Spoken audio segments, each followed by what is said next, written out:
Hello everyone. In this video, we will see how to add an Instagram link to a YouTube video description.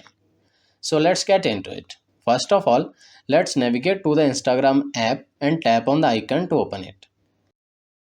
Once the app opens up on the screen, from the bottom menu, tap on the profile page.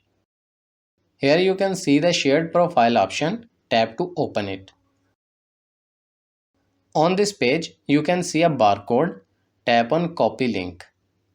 Once the link is copied, let's go back to the home screen and navigate to the YouTube Studio app and open it. If you don't have YouTube Studio, go to the Google Play Store and open it. Now select the video where you want to add the copied link. On this page, tap on the pencil icon at the very top. Here, open the description section. This is where your video's description, tags and links are located. First, enter Instagram name and then paste the copied link. Once you are done, tap on verify. It will take a moment to verify this link.